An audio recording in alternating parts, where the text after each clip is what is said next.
जय हिंद, जय भारत साथियों अभी कुछ लोग कह रहे हैं सर मैंने क्रेडिट कार्ड से पैसा लिया है और क्रेडिट कार्ड वाले मुझे बहुत परेशान कर रहे हैं, मैं उनकी पेमेंट नहीं जमा करा पा रहा, तो मुझे क्या करना चाहिए। साथियों वैसे तो मैंने इसके बारे में पहले भी जानकारी दी थी। यदि आपने क्रेडिट कार्ड से लोन लिया होता है, क्रेडिट कार्ड से यूज कर लिया, पैसा यूज कर लिया और आप नहीं चुका पा रहे होते हैं, तो ये अनसिक्योर्ड लोन है, बैंक भी जानता है। बशर्ते कि आपने कोई चेक ना दिए हो, आपने कोई प्रॉपर्टी मॉर्गेज ना की हो। अगर चेक नहीं दिए, कोई प्रॉपर्टी मॉर्गेज नहीं की है, तो बैंक के पास कुछ ज्यादा करने के लिए नहीं होता।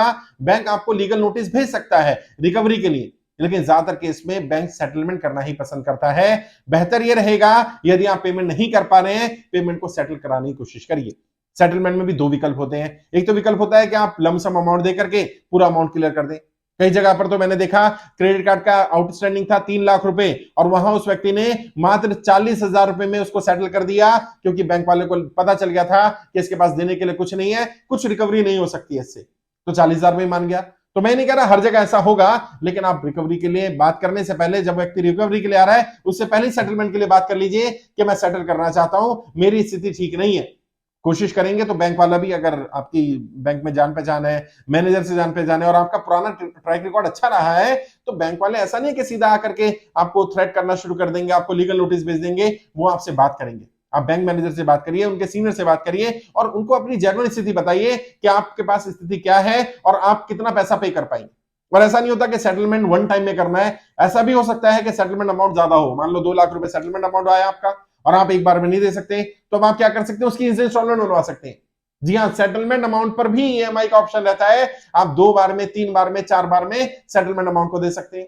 और यदि लोन अमाउंट ज्यादा नहीं है या क्रेडिट कार्ड का जो स्पेंड किया आपने वो ज्यादा नहीं है, आउटस्टैंडिंग ज्यादा नहीं है, तो आप उस अमाउंट को ईएमआई में करवा सकते हैं।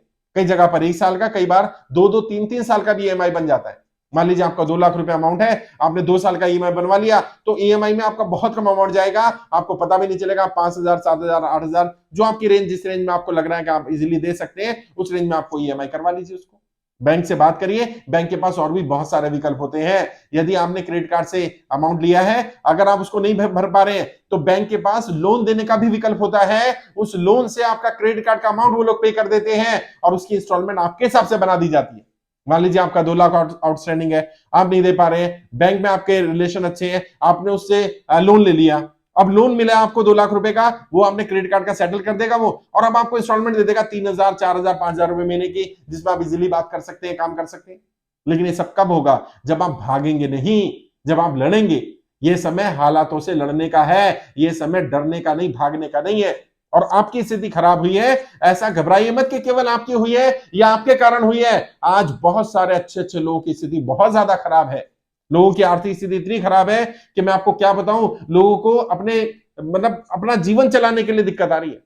फिर भी मैं सबसे ये कह रहा हूं, कोई गलत कदम मत उठाइए। आप कर्जे की दलदल में फंसे, आपने क्रेडिट कार्ड से पैसा लिया, आप वो पे नहीं कर पा रहे, आपका आउटस्टैंडिंग अमाउंट हो गया, इसमें आपकी गलती नहीं है, इसके लिए सरकार की गलत नीतियां जिम्मेदार हैं। और आज नहीं तो कल सरकार को सबका लोन माफ करना पड़ेगा।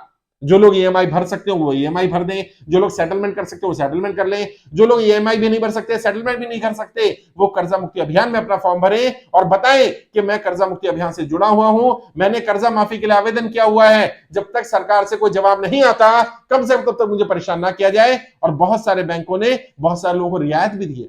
जब उन्हें पता चला कि व्यक्ति ने वित्त मंत्रालय में एप्लीकेशन दी हुई है, इस व्यक्ति ने अप्लाई किया कर्जा माफी के लिए, तो बहुत सारे बैंकों ने 3 महीने, 6 महीने, साल भर का भी समय दिया है। मिलेगा आपको भी समय, बात तो करिए।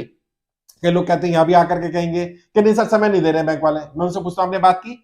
आप गए बैंक के पास, आप मैनेजर के पास गए, आपने रिटर्न में एप्लीकेशन दी, आप कम्युनिकेशन नहीं कर रहे हैं और आप कह रहे नहीं देंगे। आपको कैसे पता नहीं देंगे? आप जाइए, बात तो करिए, उनको बताइए आरबीआई की गाइडलाइंस क्या कहती है कि यदि किसी व्यक्ति की स्थिति खराब हो जाती है और यदि वो बैंक को लगातार जानकारी दे रहा है, तो बैंक के पास रिकवरी का ऑप्शन नहीं रहता है। बैंक कोर्ट में ही अगर जाएगा तो कोर्ट में भी आपका पल्ला भारी रहेगा। जज के सामने आप ये साबित कर पाएंगे कि आपकी स्थिति क्यों खराब हुई और आपने बार बार बैंक को इंटीमेट किया था कि मेरी स्थिति खराब है, मैं ये नहीं पे कर पाऊंगा, बैंक ने मेरी बात नहीं सुनी। उसमें बैंक का जो केस होगा वो कमजोर होगा, आपका पल्ला भारी रहेगा, आपका केस भारी रहेगा। लेकिन बात तो करिए, कम्युनिकेट तो करिए। और मैं जो बातें बता रहा हूं ये प्रैक्टिकल बातें हैं। जिन लोगों ने जाकर के बैंक में बात की है वहां बैंक ने उन्हें समय भी दिया है, खासकर से क्रेडिट कार्ड के मामले में, क्योंकि बैंक को भी पता है ये अनसिक्योर्ड लोन है, इसमें कोई ज्यादा रिकवरी नहीं की जा सकती है। तो इससे बेहतर है कि अगर सामने वाला पैसे देने को तैयार है, समय लेना चाहता है, बैंक समय देना ज्यादा प्रेफर करता है बजाय कि बैंक आपके ऊपर कोई लीगल एक्शन ले।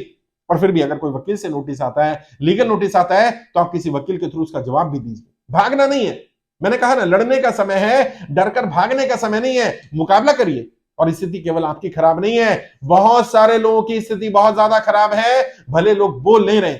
और अब तो कर्जा मुक्ति अभियान में देखो ना, 1.5 लाख से ज्यादा लोग जुड़ चुके, हर कोई अपनी स्थिति बता रहा है, परिस्थिति बता रहा है। ज्यादातर लोगों ने बताया लॉकडाउन के बाद उनकी स्थिति खराब हुई, परिस्थिति खराब हुई।